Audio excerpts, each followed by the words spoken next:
আসসালামু আলাইকুম সবাইকে, আশা করি সবাই ভালো আছেন। তো আজকে আরো একটা ভিডিও নিয়ে আসলাম যে আমরা যারা ইতালিতে থাকি তাদের জন্যই।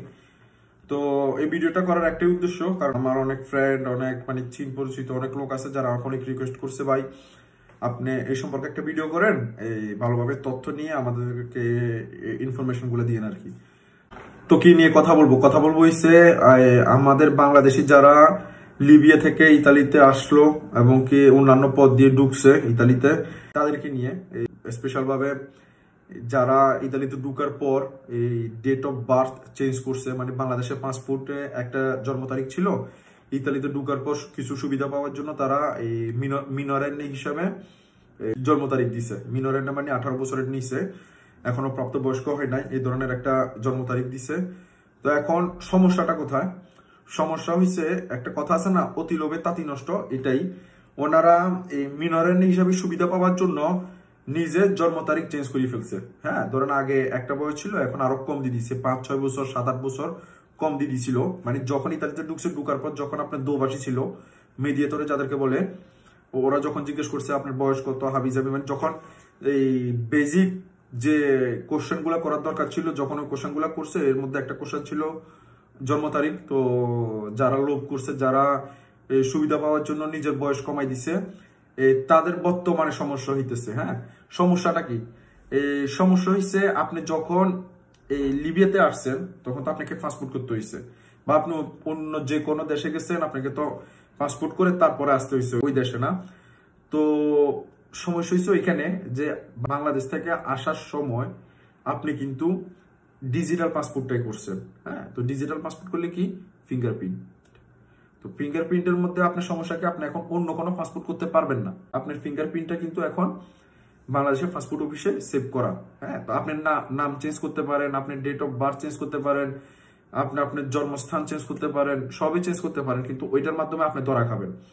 তো এখন সমস্যাটা কি হয়েছে? সমস্যাটা হয়েছে যে যারা এই ধরনের চালাকিটা করছে লোভ করে, মানে কিছু সুবিধা পাওয়ার জন্য, তারা সৌজন্য পাইছে ঠিকই। সৌজন্য বলতে আপনার ওই সাময়িক যে ডকুমেন্টসটা দরকার ওইটাই পাইছে। হ্যাঁ, তো ওইটাকে এখন যদি আপনার 2 বছরের জন্য বা 3 বছরের জন্য বা ফিক্সড সৌজন্য পাওয়ার জন্য দোমান্দা করতে হবে, দোমান্দা তারা করতে পারতেছে না। কারণ হচ্ছে তারা এখন যখন বাংলাদেশ এম্বাসিতে যাচ্ছে, মিলানে বা রোম যেখানে বলেন, বা অন্যান্য যে কোনো শহরে, বাংলাদেশ এম্বাসিতে যাওয়ার পর ওরা যখন পাসপোর্ট করার জন্য রিকোয়েস্ট করবে, তখন ওদেরকে বলে দেশ থেকে তোদের এই বার্থ সার্টিফিকেট, হাবি জাবি যে যে ডকুমেন্টস গুলো দরকার ওগুলো আন, তারপরে তো তোদেরকে দিব। তো এখন সমস্যাটা কোথায়? সমস্যা হচ্ছে ওইখানে বাংলাদেশ এম্বাসি থেকে আপনার আগের পাসপোর্টটাই বের করতে হবে। আপনি বর্তমান যে জন্ম তারিখটা দিচ্ছেন আপনার ডকুমেন্টসে, ইতালিতে সৌজন্য, কদিস ফিসকালে, হাবিজাবি যেখানে দিচ্ছেন, ওই জন্ম তারিখ দিয়ে আপনি কোনো নতুন পাসপোর্ট বের করতে পারবেন না। এটা পসিবল না। কারণ হচ্ছে আপনি তো আপনার ফিঙ্গারপ্রিন্ট দিয়ে আসছেন। আপনি এখানে যদি ওইটা করতেও চান, মানে আপনি বর্তমানে ধরেন আপনি আপনার দেশ থেকে টাকা পয়সা ঘুষ দিয়ে চেয়ারম্যানকে, হাবিজাবি সবাইকে দিয়ে আপনি আপনার বার্থ সার্টিফিকেটে জন্ম তারিখ চেঞ্জ করলেন। হ্যাঁ, তো চেঞ্জ করার পর এটাই দেশে আনলেন, ওকে সব ঠিক আছে, আপনার সব নিচ্ছে।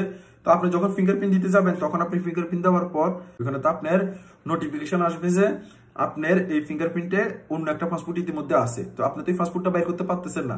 তো ওই জন্যই এখানে আপনারা টাকা খরচ করে কোনো লাভ নাই। আপনাদের মানে অনেকে আছে কি করে, এই 1000 ইউরো এখানে দিতেছে, 1000 ইউরো এখানে দিয়ে দিতেছে, মানে মানুষের কথা শুনি এই দালাল ধরতেছে, দালাল ধরে টাকা খরচ করতেছে, 1.5-3 লাখ টাকা খরচ করতেছে, কোনো লাভ নেই। আপনাকে আপনি বর্তমানে যে জন্ম তারিখটা দিচ্ছেন ইতালিয়ান ডকুমেন্টসে, ওই ডকুমেন্টসের জন্ম তারিখ দিয়ে আপনি কখনো বাংলাদেশি নতুন পাসপোর্ট বের করতে পারবেন না। কারণ এখন ডিজিটাল হয়ে গেছে, আপনার এটা বাইর করা পসিবল না। তো সলিউশনটা কি? সলিউশন হচ্ছে এই আগের যে পাসপোর্টটা আছে ওইটা যদি একটা ফটোকপি থাকে, বা ওইটা যদি আপনার কাছে কোনো কপি থাকে, বা আপনি কপি বাইর করার কোনো উপায় আছে, ওইটা বাইর করবেন। ওইটা বাইর করে আপনি বাংলাদেশ এম্বাসিতে যাবেন, যাওয়ার পর আপনার আগের পাসপোর্টটা বাইর করবেন। ঠিক আছে, আগের পাসপোর্টটা বাইর করার পর আপনি উকিল ধরবেন। উকিল ধরার পর উকিলে সবকিছু করে দিবে। এখন কি করবো এটা আপনাদেরকে বলি, কারণ যেহেতু আমার নিজে দুলাভাই এটা করছে। উকিলে এই আপনার কস্তুরাতে যাবে, কস্তুরাতে যাওয়ার পর বলবে যে আপনি যখন ইতালিতে আসছেন তখন যে কোনো একটা সমস্যার কারণে আপনার এই জন্ম তারিখটা ভুল উঠছে। তো আপনি এখন কি করতে চান? আপনি এখন জন্ম তারিখটা চেঞ্জ করতে চান। এবং কি একটা কথা বলে আপনাদেরকে, অনেকে আপনাদেরকে ভয় দেখাবে যে জন্ম তারিখ চেঞ্জ করতে গেলে এখন যদি আমার সমস্যা হয় না হয়, হাবি জাবি অনেক কিছুই বলবে। আসলে সমস্যা হয় না, এটা জাস্ট আপনাদেরকে মানুষের ভয় দেখায়, আপনাদের কাছ থেকে টাকা খাওয়ার জন্য এই জিনিসটা দেখায়। মানে যে এই তুই চেঞ্জ করিস না, চেঞ্জ করলে তোর এই অনেক ক্ষতি হয়ে যেতে পারে, তোর ডকুমেন্টস বাতিল হয়ে যেতে পারে। কিছুই বাতিল হবে না।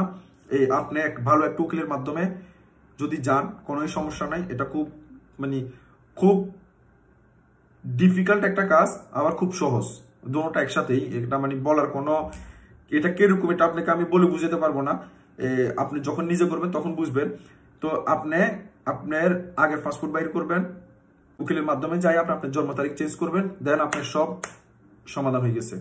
এনিওয়ে, কাউকে টাকা দিবেন না, কোনো দালালের মাধ্যমে আপনি এই পাসপোর্টের জন্ম তারিখ চেঞ্জ করতে যাবেন না। শুধু শুধু টাকা খরচ, কারণ আপনি একবার দালালকে টাকা দিয়ে দিলে ওই টাকা ফেরত পাবেন না।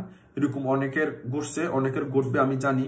তো আপনারা যারা আমার ভিডিওটা দেখতেছেন, যদি পারেন অন্যদেরকে দেখাইয়েন, তাহলে তারাও টাকা অপচয় করবে না, কারণ টাকা অনেক কষ্টের। অনেকে আছে বাড়িতে বাবা মাকে ফোন দিয়ে জায়গা জমিন বিক্রি করে, হাবিজাবি বিক্রি করে টাকা আনে এসব কাজের জন্য। প্লিজ আপনারা নিজেও সতর্ক হন এবং অন্যদেরকেও সতর্ক করেন। আমার ভিডিওটা যদি পাস না করেন, অন্তত আপনি বলে দিয়েন, আপনি যে আমার ভিডিও দেখতেছেন আপনি বলে দিয়েন যে এই সাবজেক্টে বর্তমানে টাকা খরচ করে কোনো লাভ নাই, উপায় একটাই, আপনি আগের পাসপোর্ট উঠাইতে হবে, এরপরে আপনার জন্ম তারিখ চেঞ্জ করতে হবে। আপনারা যারা আমার শহরে থাকেন জিমিলিয়া, তারা যদি কোনো হেল্প চান আমার থেকে, আমার সাথে কন্ট্যাক্ট করতে পারেন। আমি আপনাদেরকে সব ধরনের সহযোগিতা করার ট্রাই করব। আর এটাই, ভিডিওটা শেয়ার করিয়েন যদি আপনাদের ভালো লাগে থাকে। সাবস্ক্রাইব করবেন আমার চ্যানেলে, লাইক দিয়েন। তো আল্লাহ হাফেজ।